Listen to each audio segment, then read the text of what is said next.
Hey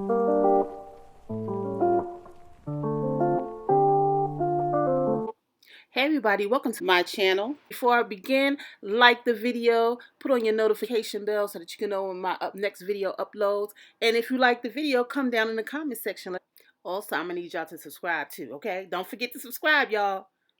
Before we begin, let me give this quick disclaimer. All things are, in my opinion, alleged and for entertainment purposes only. First couple up is Nicole and Chris.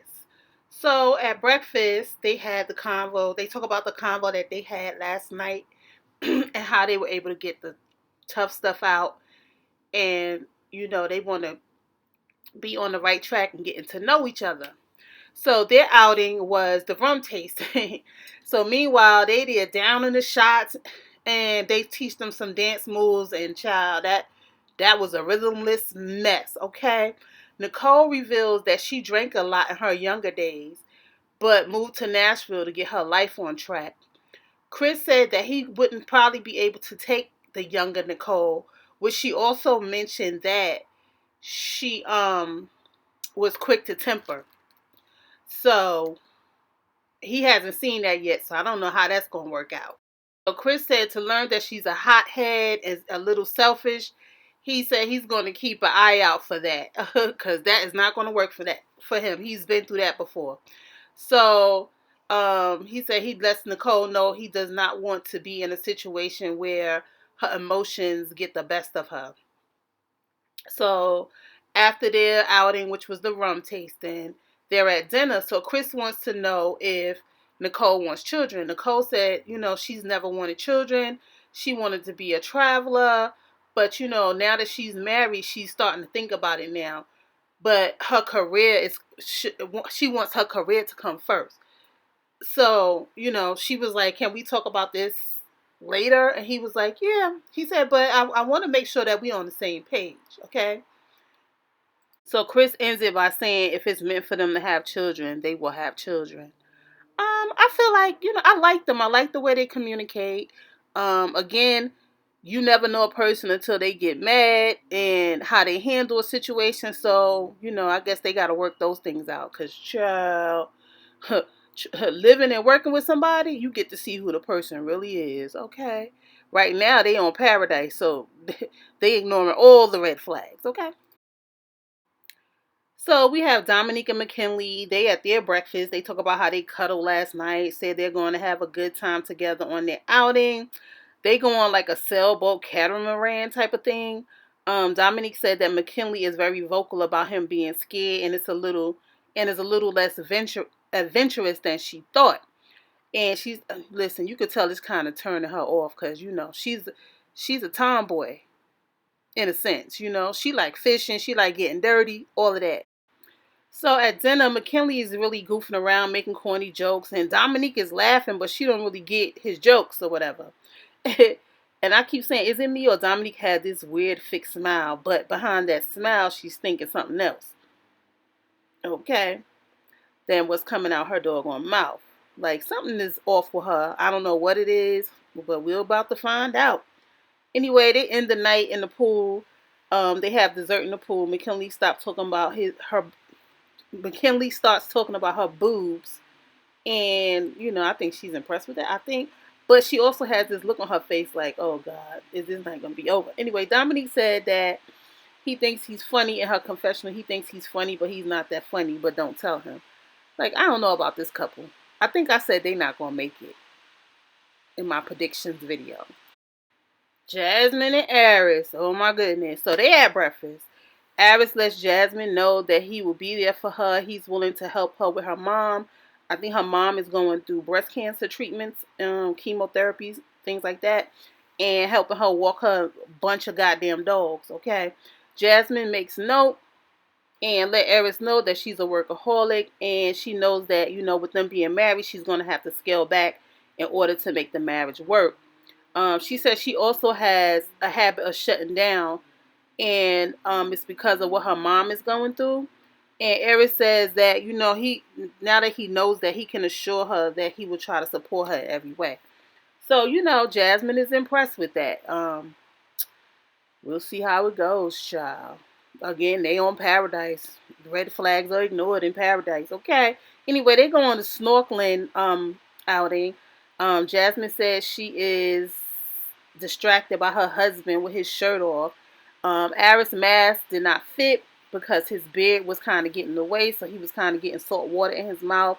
And he was impressed with Jasmine because Jasmine kept coming over, nurturing him, and helping him out, wiping his beard and all that kind of stuff.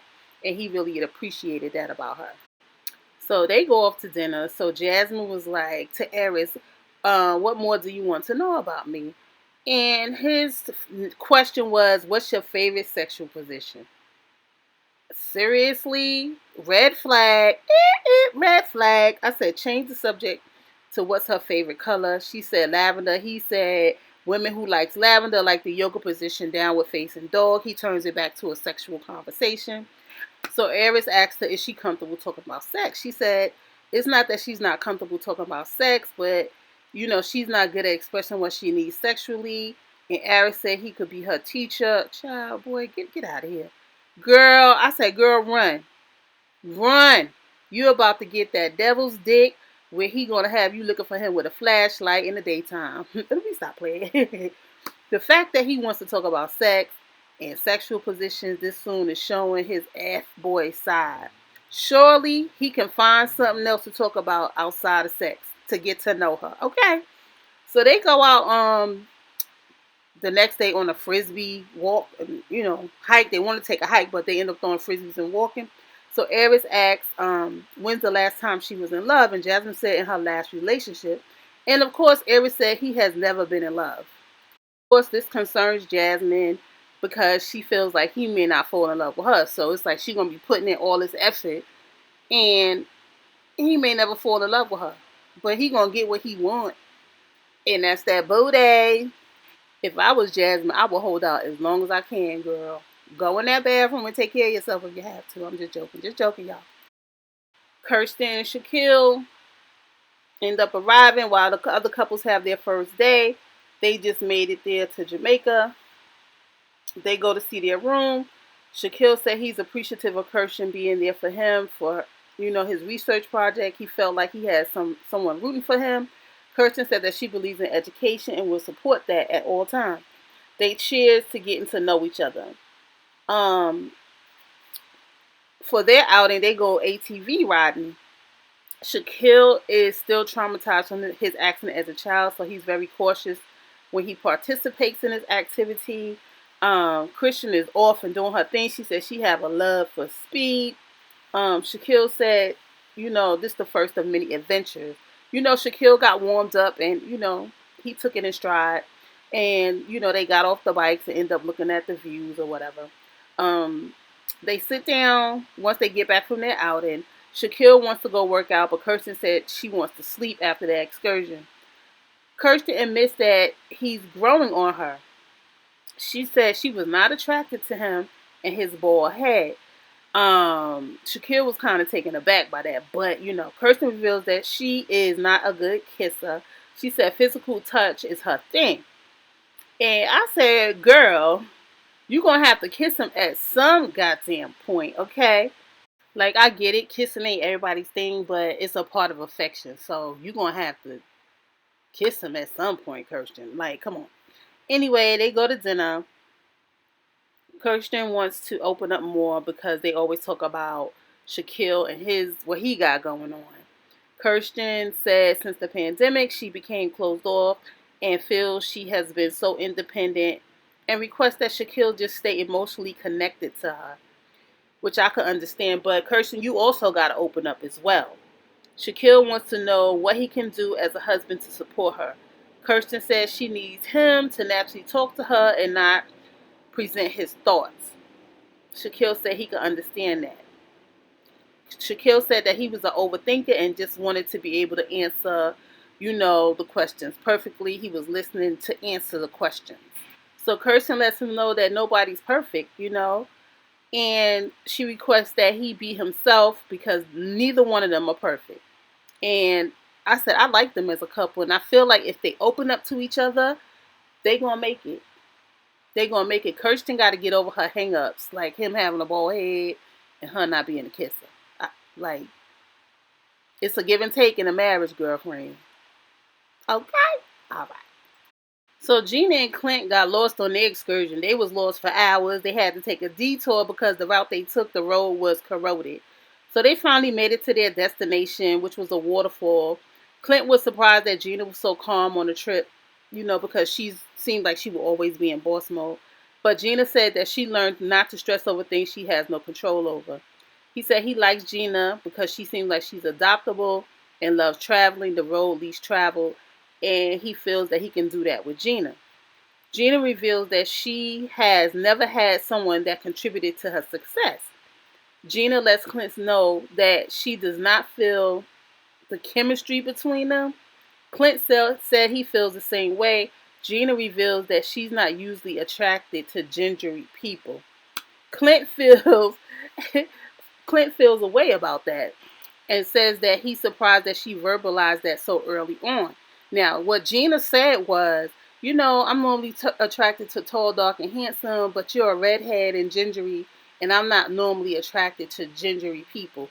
Not that you're unattractive, but you are who you are. Like, that is so offensive, Gina. See what that liquor does? The mind speaks a sober heart, okay? So, I would be offended too. Like, you can't say you're in it for the long haul and then say that, Gina. You can't do that. So that's all I got on these couples on this episode of Married at First Sight. I am behind, but I am going to catch up on it, y'all. But thanks for watching. Like, comment, and subscribe. Hit that notification bell for the next video. I really, really appreciate my new subscribers. If y'all looked at my community post, y'all know what happened. And at this point, I'm just going to push out my videos. It is what it is. This is what I like doing. I'm going to push out my videos. Peace.